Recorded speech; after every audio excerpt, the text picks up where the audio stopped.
الحمد لله والصلاة والسلام على رسول الله محمد بن عبد الله وعلى آله وصحبه ومن والاه أما بعد فإن خير الكلام كلام الله وأحسن الهدي هدي محمد صلى الله عليه وعلى آله وسلم وشر الأمور محدثاتها وكل محدثة بدعة وكل بدعة ضلالة وكل ضلالة في النار أما بعد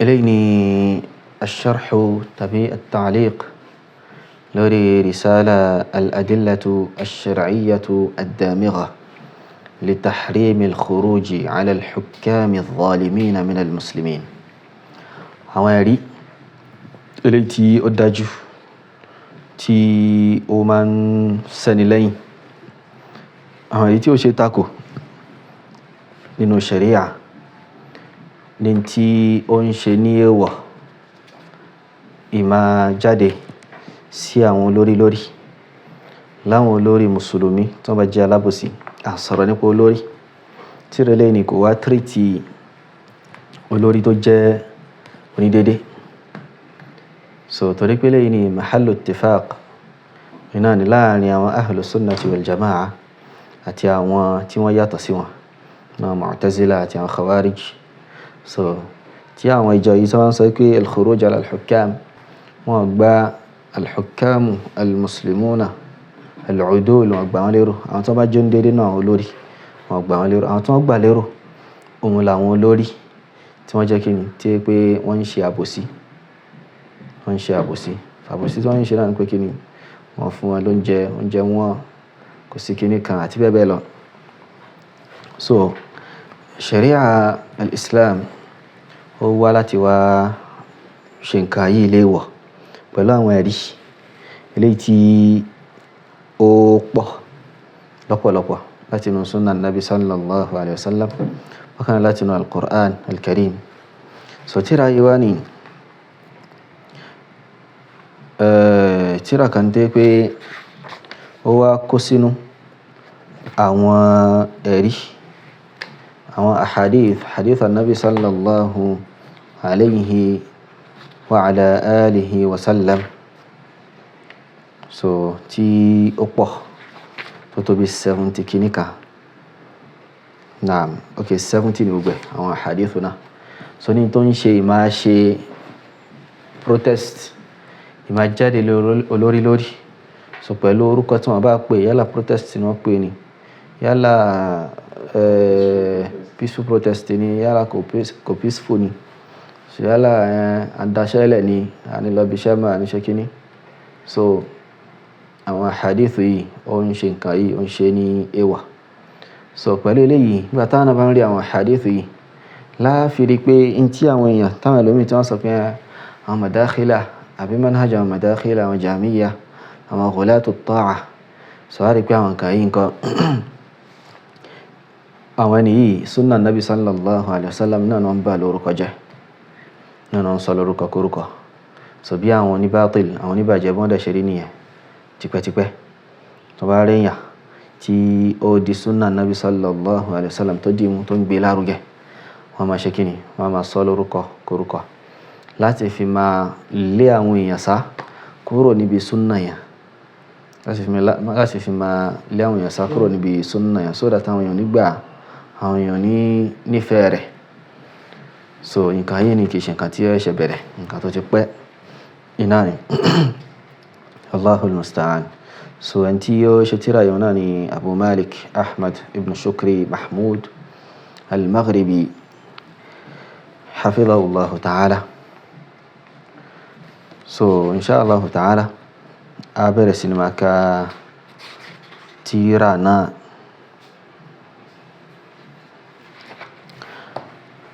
الحديث الأول من تراي أفاني عن ابن عمر رضي الله عنهما عن النبي صلى الله عليه وسلم قال السمع والطاعة حق ما لم يؤمر بالمعصية فإن أمروا بمعصية فلا سمع ولا طاعة Ànábì sallallahu alayhi wa sallam nínú hadith yìí ó ní pé as-sam'u wat-ta'a mímáa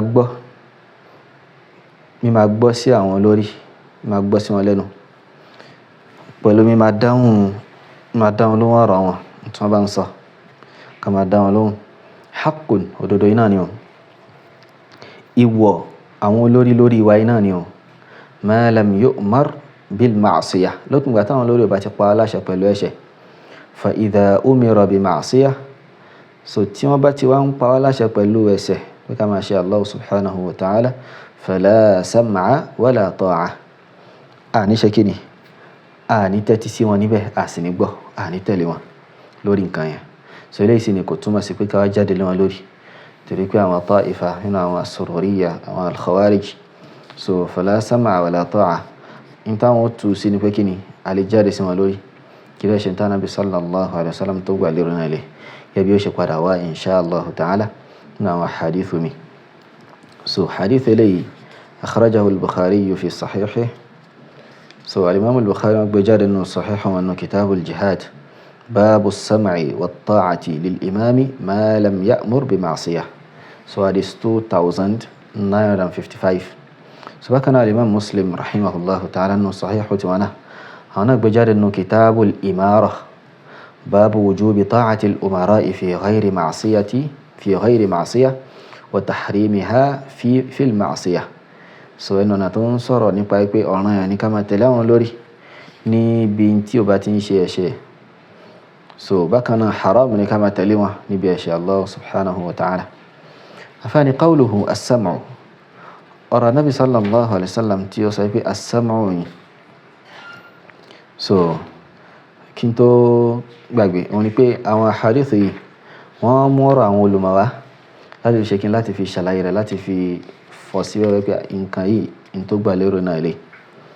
So àwọn kan tá máa kà lábẹ́ ọ̀pọ̀lọpọ̀ rẹ̀ ọ̀rọ̀ àwọn olùmọ̀ yìí náà ni gẹ́gẹ́ bá ṣe máa rí insha Allah ta'ala. So wọ́n ní pé qawluhu, ọ̀rọ̀ rẹ̀ tó sọ pé as-sam'u mímáa gbọ́, ay li ulil amri bi ijabati aqwalihim, mímáa gbọ́ sí àwọn olórí lẹ́nu pẹ̀lú mímáa dáhùn ọ̀rọ̀ wọn tí wọ́n bá pè yàn àbí tí wọ́n bá sọ nǹkan kan ká dáhùn. Wọ́n ṣòfin tí ó tako ti Allah subhanahu wa ta'ala àti ta Nabi sallallahu alayhi wa ala alihi wa sallam. So kò sí tí ó burú, bal in tí ẹ̀sìn fẹ́ lọ́dọ̀ wa òun ni pé kí a ṣe kíni, kí a gbọ́ sí wọn lẹ́nu ká sì tẹ̀lé. Qawluhu at-ta'a, as-sam'u wat-ta'a. So at-ta'a òun ni mímáa tẹ̀lé li awamirihim, ká máa tẹ̀lé àwọn àṣẹ wọn, wọ́n pa wá láṣẹ. Fi ta'atillah, àṣẹ tí wọ́n pa wá ó jẹ́ nǹkan tí Allah subhanahu wa ta'ala náà fi pa wá láṣẹ. So yóò máa jẹ́ pé kíni à ń tẹ̀lé Allah subhanahu wa ta'ala mẹ́yìn, ayé tún tẹ̀lé kíni à ń tẹ̀lé olórí, à ń tẹ̀lé àṣẹ olórí. So ìjọsìn méjì, inú ìjọsìn méjì náà nìyẹn. Tó wáyé pé tí wọ́n á fi pa wá láṣẹ ń tẹ́ pé àwọn nìkan iná ni wọ́n fi pa wá láṣẹ ni, tí ó sì tako àṣẹ Allah subhanahu wa ta'ala, á tẹ̀lé wọn náà. So à ń tẹ̀lé àṣẹ Allah subhanahu wa ta'ala tànàbí rẹ̀ tó ní ká máa tẹ̀lé wọn. Ayé tún fi lẹ́yìn náà tó fi ń gbọ́rọ̀ sí olórí lẹ́nu. A fi ń gbọ́rọ̀ sí olórí lẹ́nu. Àwọn olórí wọn ṣe traffic light láti fi mú kí ètò ìlú kó máa ṣe kíni, kó máa lọ déédéé. Wọ́n ṣe oríṣiríṣi sójú títì àti bẹ́ẹ̀ bẹ́ẹ̀ lọ. Àbí wọ́n ṣòfin pé aago báyìí náà ni kéèyàn máa wọlé. So irú nǹkan yìí nǹkan kì í ṣe nǹkan tí èèyàn gbọ́dọ̀ tako, torí pé kì í ṣe òfin kan tó tako òfin Allah subhanahu wa ta'ala, torí pé gbogbo náà nǹkan nítorí maslaha ni, láti fi ṣe muhafaza lórí àwọn èèyàn iná ní ilé. Qawluhu, sọ̀rọ̀ Ànábì sallallahu alaihi wasallam sọ pé haqqun, sọ pé as-sam'u wat-ta'atu haqqun, mímáa gbọ́, mímáa tẹ̀lé, haqqun iná ni ìwọ ní lọ́rùn wa, wọ̀nyẹn ni pé wajibun, ọ̀ranyàn ni o. Ó ní wa huwa shamilun li umara'il muslimina fi ahdi ar-rasuli wa ba'dihi sallallahu alaihi wasallam. So ní pé ìmáa tẹ̀lé yìí sì ni ó kó sínú, ó kárí gbogbo àwọn olórí látàrí ìsìnkú Ànábì sallallahu alaihi wasallam àti lẹ́yìn rẹ̀ náà. Gbogbo ẹni tí Ànábì bá yàn lórí síbì kan, sọ pé ẹni báyìí òun ni kó jẹ́ olórí yín láyé kan. So a gbọ́dọ̀ máa tẹ̀lé, a gbọ́dọ̀ máa gbọ́rọ̀ sí lẹ́nu. Ọ̀ranyàn yìí náà ni. ọ̀ranyàn iná ni fi ghayri ma'siyatillah so níbi tí ó sí ṣíṣe Allah subhanahu wa ta'ala níbẹ̀. Wọ́n ní wa yandariju fihim al-khulafa wal-qudaa so àwọn tí ó máa wọ abẹ́ àwọn tí a gbọ́dọ̀ máa gbọ́rọ̀ sí lẹ́nu yìí náà ni àwọn al-khulafa, àwọn khalifa, àwọn àrólé, àwọn tí wọ́n jẹ́ lórí láwọn mùsùlùmí lórí. Bákan náà àwọn al-qudaa, àwọn adájọ́. So qawluhu ma lam yu'mar ahadukum yẹn pé tí wọ́n bá ti pẹ́ nìkan kan yín láṣẹ bil ma'siyah lillah so pẹ̀lú ṣíṣe Allahu subhanahu wa ta'ala.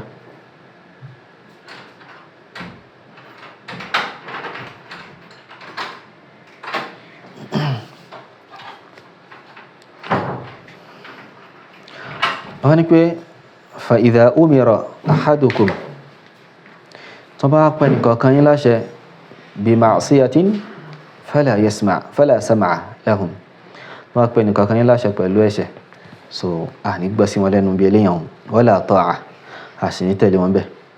Afáàní idh la ta'ata li makhluqin fi ma'siyati al-khaliq nítorí pé kí ni a kì í tẹ̀lé ẹ̀dá kan láti wá fi ṣẹ́kín láti wá fi yapa àṣẹ adẹ́dà so a gbọ́dọ̀ tẹ̀lé ẹ̀dá níbi tí ó mú wa yapa àṣẹ ọba tí ó dá wa subhanahu wa ta'ala.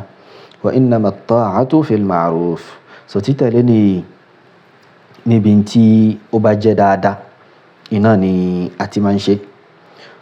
Wal fi'lani maftuhani so wọ́n ní pé fi'l méjèèjì yìí ó gba fatha ta'a sam'a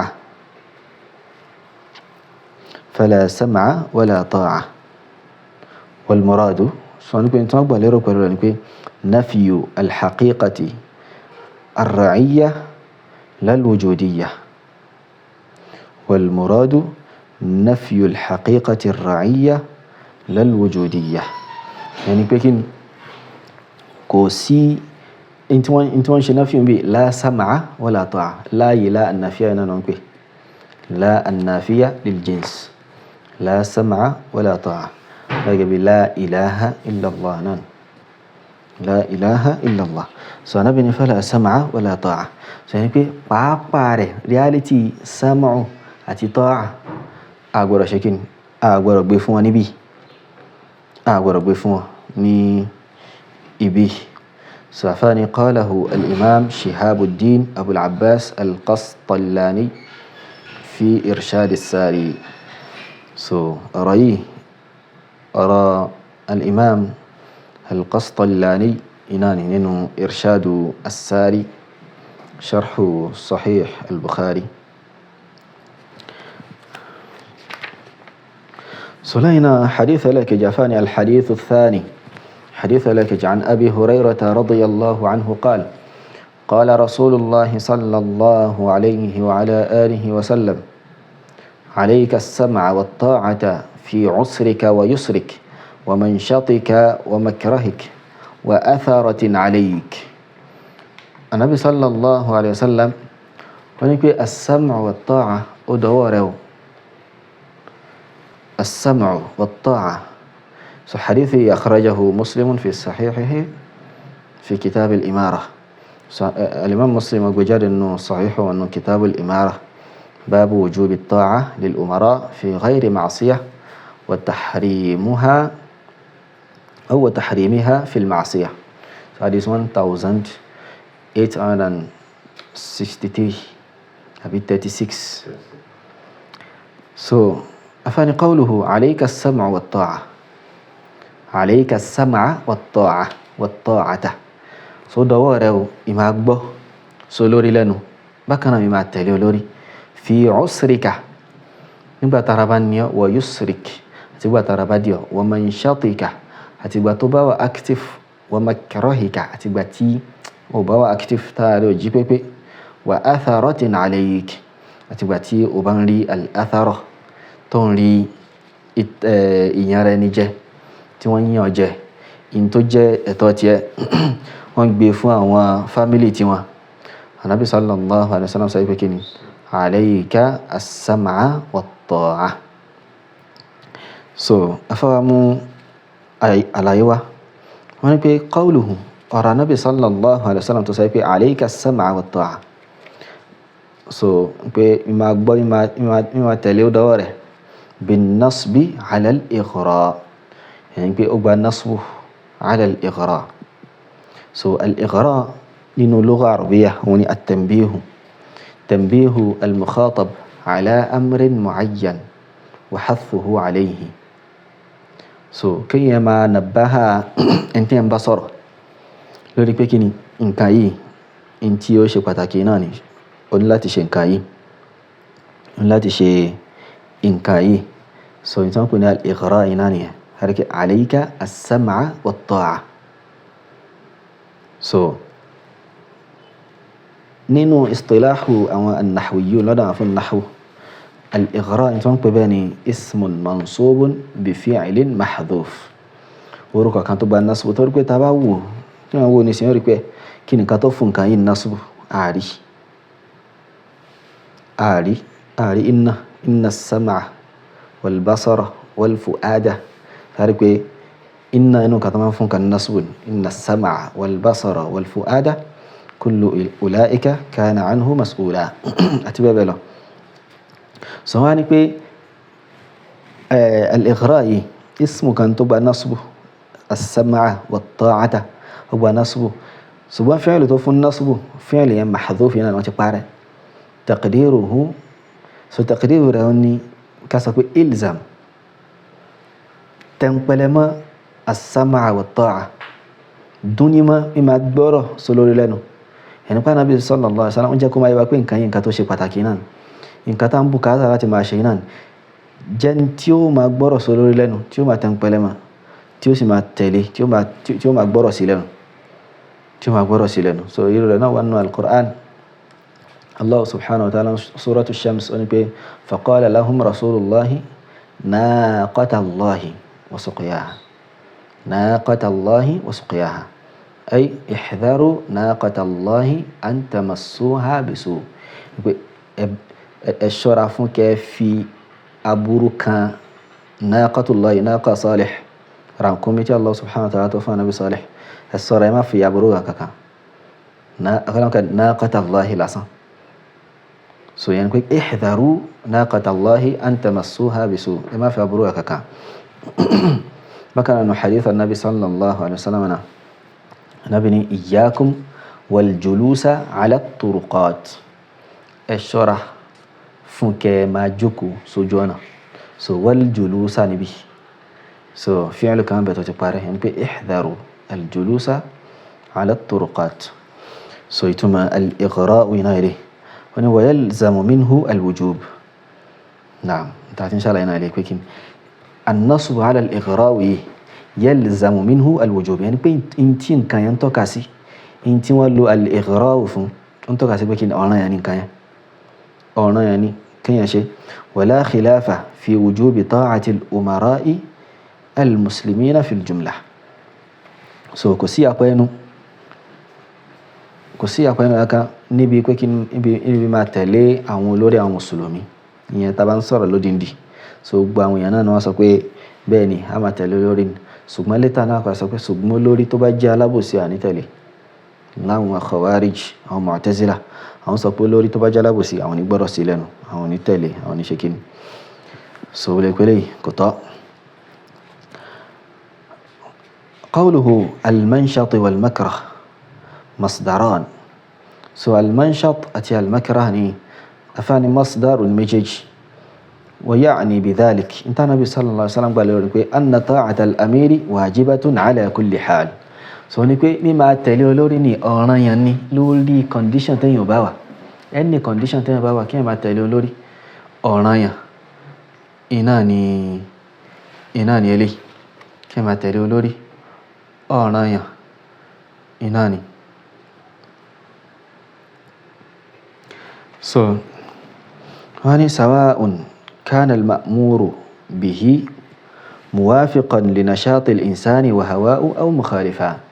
So yálà ó jẹ́ tí wọ́n fi pa á láṣẹ ó jẹ́ nǹkan tó ṣe déédéé in tí èèyàn tó nífẹ̀ẹ́ sí ni àbí kò tiẹ̀ ṣe déédéé rẹ̀ ṣé fún ẹ̀yin iṣẹ́ ṣé dátà wa kù ni. So yálà ó ṣe déédéé in tí èèyàn nífẹ̀ẹ́ sí tí pé tí wọ́n bá sọ fún yàn ara èèyàn jí pépé inú yàn dùn láti ṣe àbótí ẹ̀kọ́ láfà rẹ̀ kò ṣe déédéé rẹ̀. qawluhu wa atharatin alayk ọ̀rọ̀ Nabi sallallahu alaihi wasallam tó sọ pé wa atharatin alayk so àti ìgbà tó bá ń rí athara lórí rẹ̀. So afáni wal ma'na ìtumọ̀ rẹ̀ ni pé anna ta'ata lil umara'i wajibah ìmá tẹ̀lé àwọn lórí ní ọ̀ràn yẹn náà ni o. wa in ista'tharu bil amwali kódà kí wọ́n máa dá owó ná kọ́ máa pín owó kárí kọ́ máa pín ipò kárí kọ́ máa dá ipò lò fúnra lára wọn àti fáwọn ọ̀rẹ́ wọn àtàwọn tó nífẹ̀ẹ́ sí yẹn lágbájá fámílì rẹ̀ ló ń kó sí kíní kò sí tó kàn wá yẹn fámílì rẹ̀ ló ń kó síbẹ̀ yẹn ọmọ rẹ̀ ló fi ṣe kíní kan àbí ìran wọn ló ń jẹ kíní kò sí tí ó kàn wá.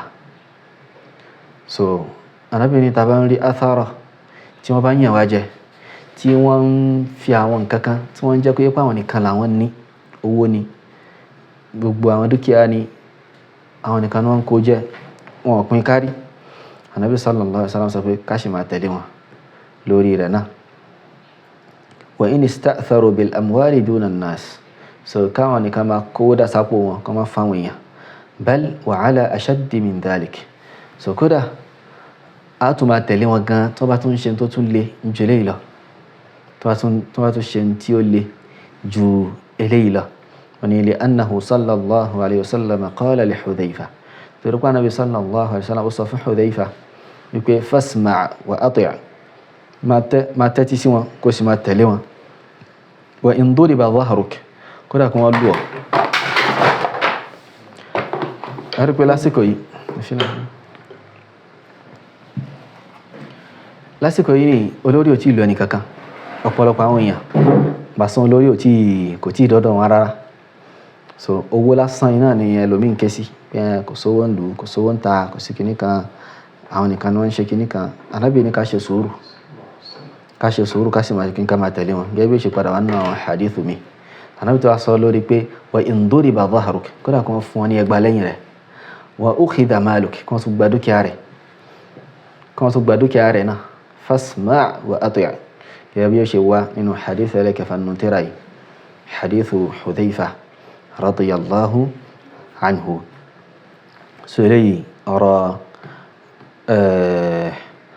Abul Abbas al-Qurtubi rahimahullahu ta'ala iná ilé nínú tírà wọn al-Mufhim lima ushkila min talkhisi kitabi Muslim. So adúrú báyìí bi'idhnillahi ta'ala wallahu ta'ala a'la wa a'lam. سبحانك اللهم وبحمدك أشهد أن لا إله إلا أنت أستغفرك وأتوب إليك.